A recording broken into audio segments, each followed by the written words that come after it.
In the previous lecture, previous session, I have told about the momentum theory. I have told about the momentum theory, right, for vertical climb and descent as well as hover condition, right.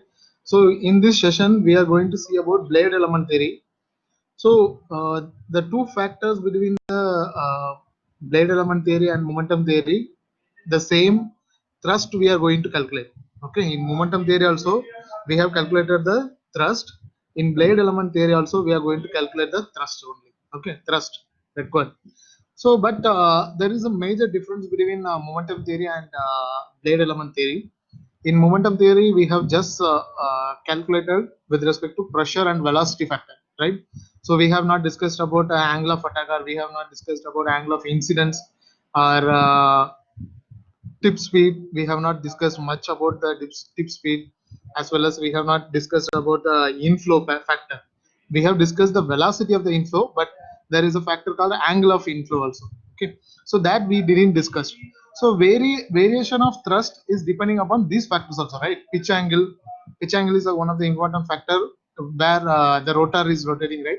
And if you are changing the pitch angle, the thrust will be also changing. But in momentum theory, we have just calculated with respect to approximation with the values of velocity and pressure factor.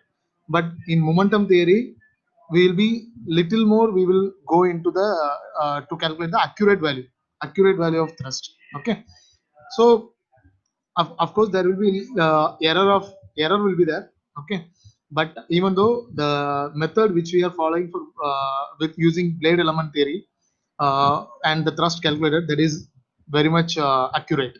Okay, because we are including the factors of angle of inflow as well as angle of incidence angle and angle of attack, pitch angle. Those factors we are including. Okay, right. So the blade element theory, I have told just now, it is used to calculate the thrust force, right, for helicopter blade in the vertical as well as in the descent as well as in the climb factor. Okay, so apart from that, it is having applications where if we speak about wind turbine blade, right? In wind turbine blade also we are having the same type of blade element theory. So the derivation which you are seeing right now, it is simply applicable for wind turbine also. Okay, blade element theory for helicopter rotor. So basically we can say this is applicable for the rotor system. Wherever there is a rotor craft is there, right? So if you want to calculate the thrust, then we can calculate with the blade element theory. Okay, right. So let's get back to the lecture. So the reference is taken from Seddon, John Seddon, and Simon, from the book of Basic Helicopter Aerodynamics, which was published by Willy Publications. Okay, so as we have to give the proper credit, this always belongs to them only, right? So blade element theory, it is a basic application of standard process of airfoil theory. Otherwise, they will be calling it as airfoil theory. Okay, so there is another subject, core subject called propeller aerodynamics. Okay, so propeller aerodynamics is a core subject. If you are doing in master degree and if you are interested with aerodynamics itself, you can choose propeller aerodynamics also. Okay, it depends upon you especially. So this is similar to the airfoil theory to the rotating blades. Okay, because our helicopter blade is also going to have the airfoil shape, right, which I have given in the image over here. So if you see that there is upper layer, in the upper layer of the airfoil we have drawn a stripes, right? So the stripe is taken as a small elemental area. So using that we will be considering the thrust force and lift force on the blade span. Okay, just we are considering an elemental area, right? So that's why it is marked as stripe. So if you see the right hand side image, right, so the central hub is over here, hub is here, right? So the rotor is connected with the radius of r, capital R. Okay, so we are considering an elemental area dr. Okay, so the distance is dr, thickness, we can say thickness. So the distance from hub, that is root of the blade. So that from that to here it is taken as smaller. Okay, so r is total radius of the blade, so small r indicates that distance between the root and the elemental area which we have taken. Okay, so area of this particular section will be given with respect to c into dr. Okay, C is our card. Okay, so card into DR. See, we have taken the rectangular rotor blade, so we don't have any tip devices. So for basic understanding, we are using this. So simply, if you want to change with the blade shapes, or if you want to change your tip, then you have to calculate accordingly. Okay, so for better basic understanding, I have just given with the rectangular profile itself. Okay, right. So blade element theory is similar to the airfoil theory because of the rotating blade which is having airfoil. Right. So whatever I have explained, they have mentioned here. A typical aerodynamic stripe is shown in the figure. This is the aerodynamic stripe they are speaking about, and the appropriate notation for that typical stripe is shown in this figure. Okay. So dr is the thickness, and r. So that's why they have mentioned that. So before entering into the calculation, we have to consider something. So what we are going to consider here is the blade rotor, right? The rotor blade will be assumed to be rigid, right? So I hope you know the rigid factor, rigid body. So when there is a body of shape, let's say it is like rectangular, right? So in that shape, if I'm marking 2 points, okay. So the distance between the points r, right? So let's take small r.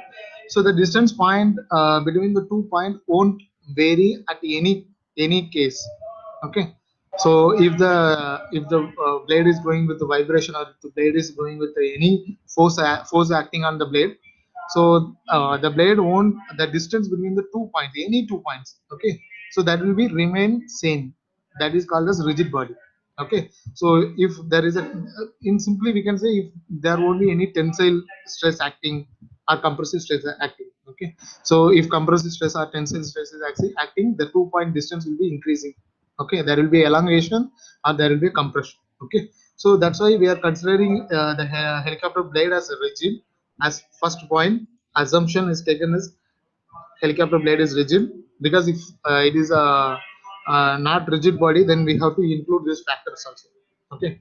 So for research purpose, or for your own aircraft development, and for the study of vibrations, then you have to include those factors. For basic understanding, we are considering it as a rigid body. Okay. So the justification for this lying in the fact, at normal rotation speeds, the outward centrifugal force, right, is the largest force acting on the blade.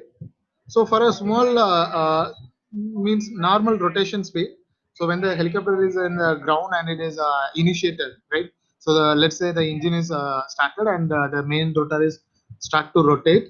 Okay. So with the normal rotation speed, the outward centrifugal force, right, so the torque will be produced and the outward centrifugal force will be acting, and that force will be largest, but this is only with the normal rotation speed. Okay. And if you are having a tail section, tail rotor, then it can be maintained. Okay. So in effect, such is sufficient to hold the blade in rigid form. Okay. So by considering this centrifugal force which is acting outward, right? So if the root is fixed with the hub, right? Each and every blade is fixed with the hub, so the effect can be balanced. Okay. So the effect can be balanced. So we can consider that blade is a rigid. Okay. So here again we have given the same image in the right side, but here we have given the top view of the rotor disc, right? So the entire disk area is given with pi r square. So from here it is r, right? So the disk area is given with pi r square. This is rotor radius r. So the tip speed, right? So the tip speed is given with respect to omega r. Okay. So omega is nothing but the shaft rotational speed, angular velocity. Okay. So angular velocity of the shaft, right? So where the helicopter is rotating, so the tip rotor speed is given with respect to omega r. Okay, converting that into linear velocity, omega r, tip rotor speed. Okay. So this is the basic thing which we are seeing. So correspondingly with these three images, we are going to calculate the thrust required. So apart from that, now we are going to see in depth of the blade, right? So what are the angles are going to act? So that we will be seeing in the next page, next slide, right? So if you see here, right? So in the left hand side, I have drawn a blade section, that is with respect to airfoil section, right? So here you can see that we are having some parameters, right? So many of the parameters you might know. Alpha indicates that angle of attack, right? And theta indicates that pitch angle, right? And now only I have told omega r, right? So here we are calculating small r. Okay, that means here we have mentioned small r. That means we have taken reference with this. Once again, I am going to the previous slide. Yes. So we have taken the tip speed with respect to the assumed area. Okay. I cannot able to draw a straight line, angled line. You just consider. So in the tip speed which is given omega r is here. It is located at the tip of the helicopter blade. Okay, so it will be acting here. So from here, if you are considering, then we have to consider that omega smaller. Okay, because the radius is taken from rotor hub to over that uh, elemental area, that is r. Okay, so particularly the rotational speed at this place will be omega into smaller. Okay, right? So that's why in the image also they have taken considered as a omega up. Okay, so apart from that, you can see alpha is angle of attack, that I have told. Theta is pitch angle, right? So whether it is mentioned here, no, it is not mentioned here. Okay, I will check with that. So dt, they are using the term dt in order to make you understand that change in, okay, as well as we are finding in an elemental area only. Okay, so that's why they are using the dt thrust force which is acting, and correspondingly the uh, lift force, right? So the lift force is acting with a different let's say in a different angle, right? It is not similar to the thrust, or we can say thrust is equal to lift during the hovering condition as well as the vertical takeoff, right?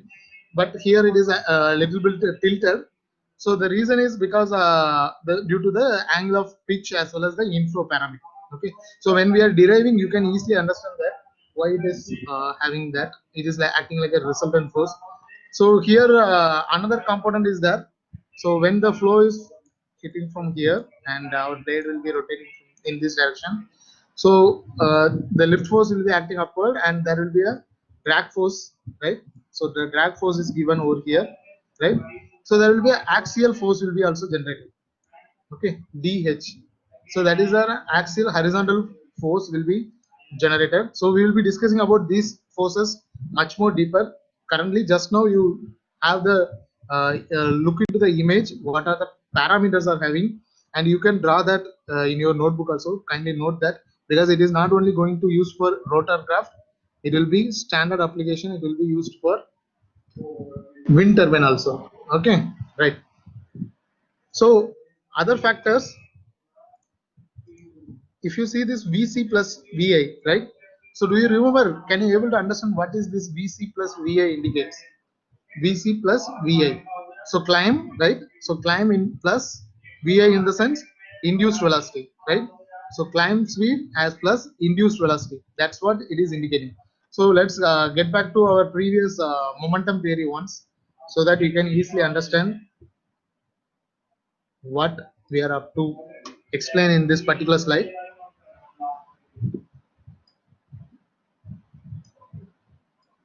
Kindly give me a second. I'm just about to share. Right. So I hope you can see the image, right? So this is during vertical climb, right? So the velocity is calculated. So we see the flow from up to down, right? So the flow will be up and towards down. Okay, so that our helicopter thrust will be acting upward. Okay, so our helicopter thrust will be acting upward. So in this rotor area, what is happening? VC is there and a flow will be also induced in the rotor. Okay, so that's why we have, because the rotor is rotating under axis of rotor disc plane, right? So that's why a flow will be induced in this particular place, right? If you cannot able to understand, you just look into your fan. In your room's fan, the upper surface of the fan will be having lesser velocity, whereas the lower surface of the fan will be having large velocity. Okay, because the rotational fan is inducing the flow, it is increasing the flow speed. Okay, so it is example is in your home itself, so you can take that as an application. Okay, so Vc plus Vi. So from this equation, right, which we are seeing in the momentum theory for vertical climb. So this we have just seen the overview, right? So now we are getting into the depth of blade profile. How using the blade profile, how we are going to calculate the thrust generation. Okay, so that's why this is from left view. So if you see from top view, the flow will be induced, right? So induced along the blade. So now I will get back to the our blade element theory.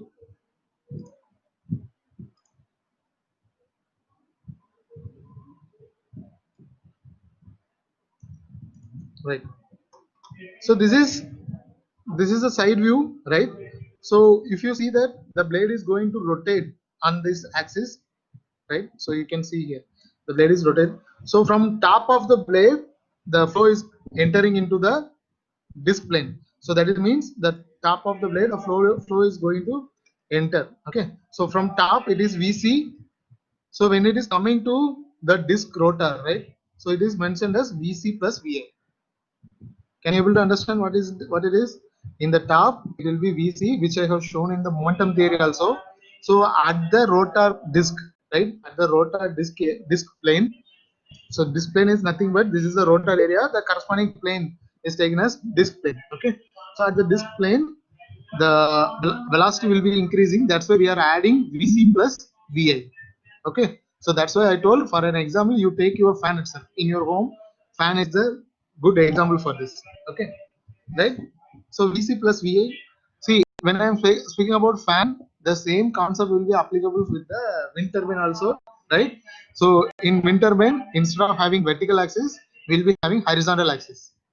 Okay, so the rotation and the concept of thrust generation, there is no thrust in wind turbine, but in terms of lift, right? So lift is generated in the wind turbine. The same concept is applicable in your uh, any rotor system. Okay, right. So VC plus VI, it is induced over here. That's why it is included. So the tip rotational speed, right? That is acting here, omega r, right? So as we have taken with the elemental area, small r we are using. Okay. So it is acting in this direction, and inflow is acting from up to down, right? So inflow is acting up to down. So there was a resultant flow, right? So two flows are acting in that direction, and there will be a resultant flow that is mentioned as with the velocity, resultant velocity u. Okay, so it will be in this axis u. Okay, so here you can see. So it will be acting like a right angle triangle. Okay, so this is u. So the angle between the resultant velocity and the speed, that is given as a phi. Okay, phi. So this phi is called as inflow angle. Okay, so I hope you can understand. This is due to the inflow parameter. This is due to the rotation of the blade, right?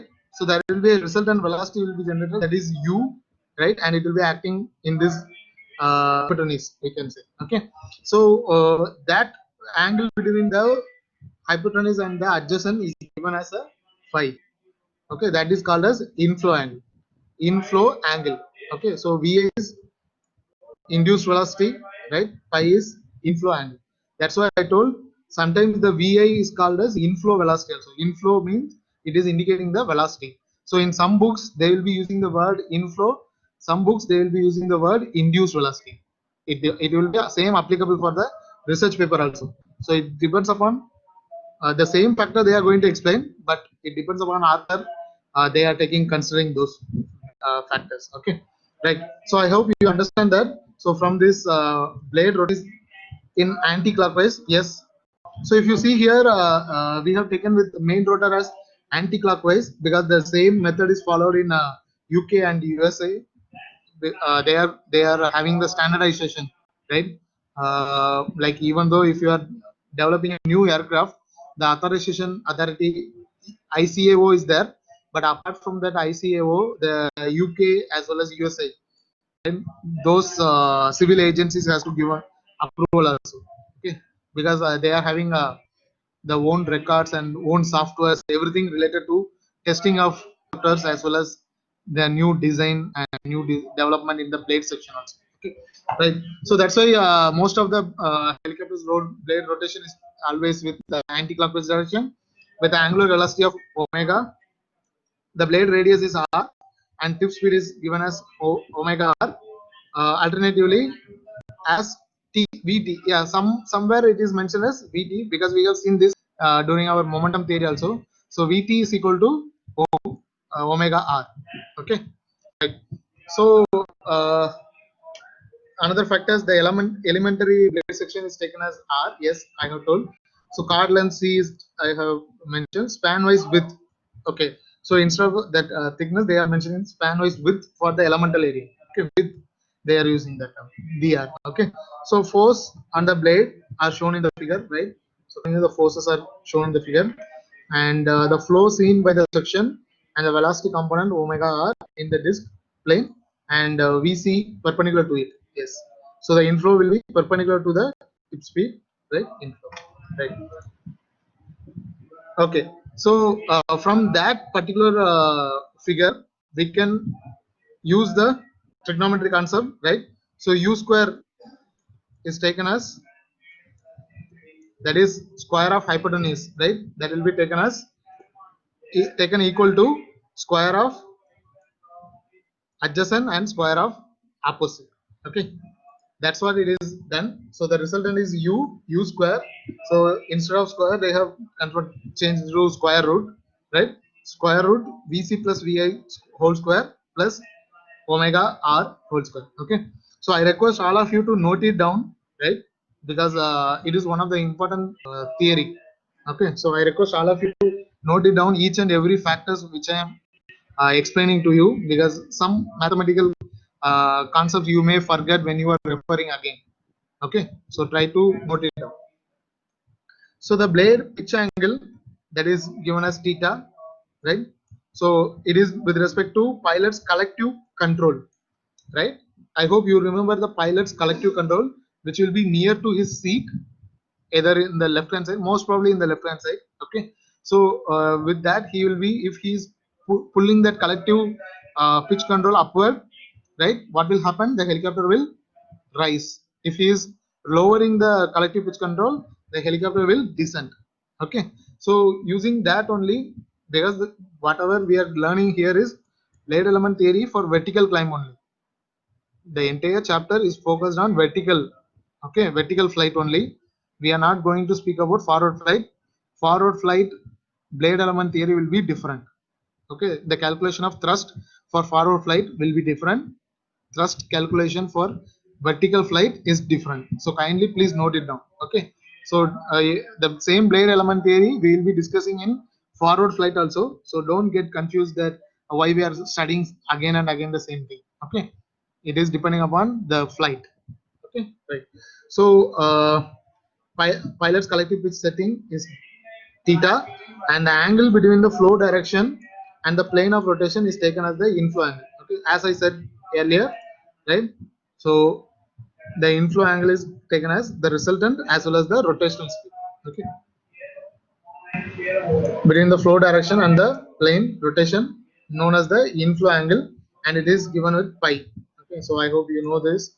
And if we are calculating tan theta, right, sorry, tan phi, right? Tan phi is indicating with respect to opposite by adjacent, right? So our opposite is vc plus vi divided by omega small r, right? So if I'm taking that turn to right hand side, tan inverse of vc plus vi omega. So with this formula, if we know the value of vc and vi as well as the rotational speed, right, then we can easily calculate the inflow angle, right? So what is the advantage of inflow angle is, depending upon that only, right? So depending upon the inflow angle only, the other angle of attack as well as pitch angle, it is going to vary. Okay, so depending upon those angle, the alpha as well as theta will be changing, right? So if we calculate, if we able to calculate phi, and we can, the pilot can also easily control the other factors. Okay, whether if you want to increase the thrust or he want to decrease the thrust, right? So that he can manage accordingly. Okay, so here we are assuming that again, suppose if the inflow angle is very less, right? So if the inflow angle is very less, instead of tan inverse, we are saying approximately it will be equal to Vc plus Vi divided by omega r. Okay, so approximately, it should not be exactly, it will be approximately for small angle of attack. Right. So from the image, we have seen that the angle of incidence, right? So angle of incidence is taken as alpha. So that is nothing but it is pitch angle minus pi. Okay, pitch angle minus pi. You can see over here, right? Incidence angle they are mentioning over here, right? So the angle is taken with respect to theta minus phi. Okay, right? So that's what mentioned here. So in the next slide, we know that in order to calculate the lift, drag as well as coefficients, right? Coefficient of lift and drag, that will be correspondingly given as half rho u square, right? So u square is our resultant velocity, right? And CDR, so CDR is nothing but the area. Okay, so the elemental area is given with respect to chord into width. Okay, so that's why they are mentioning it as C into dr, where coefficient of lift is CL. So correspondingly, the drag is given half rho u square, area is CDR and CD. Okay, right.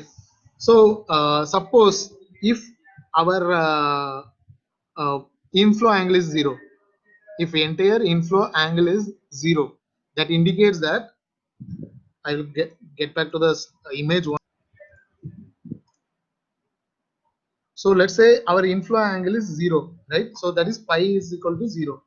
So what will happen to the factor of Vc plus Vi? Vc plus Vi will be equal to 0, right? So Vc plus Vi will be also equal to 0. Why?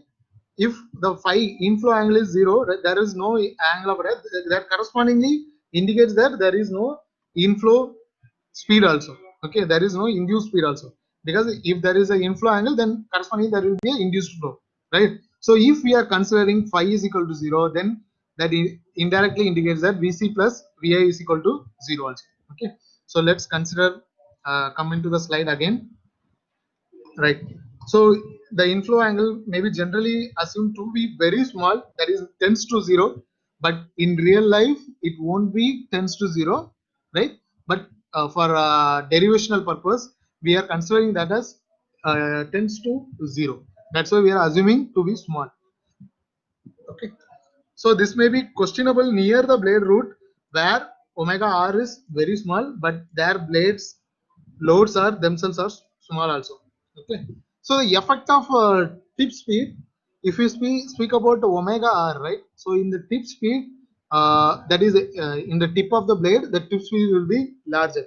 So throughout the span, what will happen? The speed will be reducing, right? Tip speed will be reducing, that is omega r value will be small. So when we are coming into the blade root, the omega r will be very much small. So that's why they are correspondingly they are saying that when we are towards the blade root, right? So the inflow angle will be also tends to 0. Okay, tends to, I'm not saying exactly it will be 0, I'm just considering it is tends to 0. Okay, so taking this assumption, so what will happen to the previous equations which we have derived? So especially this equation. So our Vc plus Vi equal to 0, right? So our U value will be depending upon, already there is a square. So this square, and here it will be 0. Here it will be 0. So this square and square root will be getting cancelled. What will happen to the U value? U will be nearly equal to pi r, sorry, omega r. Okay.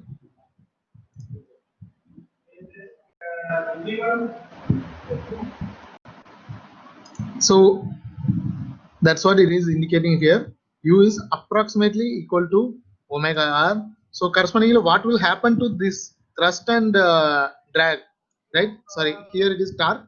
So what will happen to thrust is, so let's get back to the image again. Right. Sorry. Okay. So here you can see. So if the inflow factor is zero entirely, if this is zero, so what will happen? The u is coming equal to, the u factor will be omega r. So what will happen to the incidence angle? Incidence angle will be up to here. So correspondingly, the lift force will tends to coincide with the thrust force. Okay. So the aerodynamic force will try to lie on the same line where the thrust force is acting when the inflow is zero, considered as zero or nearly small. Okay, if it is tends to small. Okay, so that's why the drag force is given tends to dl. Okay, so dq is nothing but it is a torsional torque. Okay, actually it is a torque, so torsional moment actually. Okay, so if you speak about torsional moment, right, so that will be approximately equal to dl, that is force acting into perpendicular distance. Okay, force acting into perpendicular distance. Okay, so for this you have to consider, let's get back to the image again. Right, so since there will be an angle, right, so if it is 5 over here, right, so there will be an angle here also, right, that will be also given as pi, right. So if I'm calculating those factors, right, so by resolving sine cos theta, sine theta plus cos theta, right, so resolving the forces, and finally I will be getting the torque value, torsional moment, right. So that is when we are assuming that phi is equal to 0, tends to 0. So sine phi, when sine phi tends to 0, right, then we can mention it as phi itself, right. So I'm just drawing here sine half phi, right. So we can consider when phi is small, we can consider that as a phi itself. And when we are having cos phi,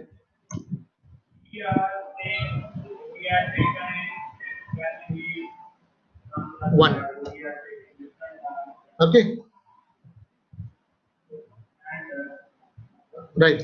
So that using these factors, they have done the torsional equation. So r is nothing but the perpendicular distance from the rotor hub. So I will be showing that image again. Sorry for that, I have not included in the image in each and every slide.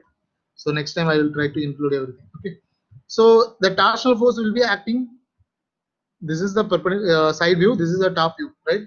So this is our distance r. Okay, since we are calculating with the elemental area, so if the torsional force is acting, right, so either it is, let's consider it is acting in this direction, right, torsional, one torsional force is generated, so the force is over acting in this area, so the perpendicular distance is r. Okay, so correspondingly the torsional is given with respect to force into perpendicular distance, that is arm distance, that's why it is multiplied by r. Okay, so let's get back to the next equations. So I hope it will be seems like a little complicated, but when you calculate and when you derive that, it will be much easier. Okay, so if you follow the step-by-step method and if you have written in your notes, you can easily understand this equation and how it is derived. Okay, so the same video will be already it is recorded, so you can watch it in BB itself when you are having free time. Okay, so here also we are introducing the dimensionless factor, that is non-dimensionalization. Okay, so one factor we are considering is x is equal to radius of elemental area and blade radius. Okay, so where the elemental area is located from the root, so that is taken as r. So this is from root to tip. Okay, r. So both the radius ratios has been taken. So if you see u is equal to gamma u divided by gamma omega r. Okay, so u divided by omega r. So already we have calculated, just we are considering this ratio. Okay, u is also velocity and gamma r is also velocity. Okay, so already we have derived for non-dimensionalization. So already we have derived u is approximately is equal to omega into small r, right? So if you are substituting that, so omega and omega will be getting cancelled. So it will be given as r by r, that is approximately equal to x.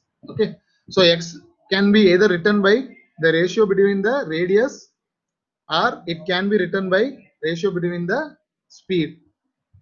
Can you understand? So x is a factor, either it can be denoted as the ratio between the speed, so correspondingly it can be denoted as ratio between the speeds. Okay, speed of resultant velocity as well as tip speed. Okay, right. So coefficient of thrust, everyone knows, right? Coefficient of thrust, it is given by force by that half rho v square into a, right? So the thrust is mostly generated with the tip speed ratio, so that's why we are using that omega r.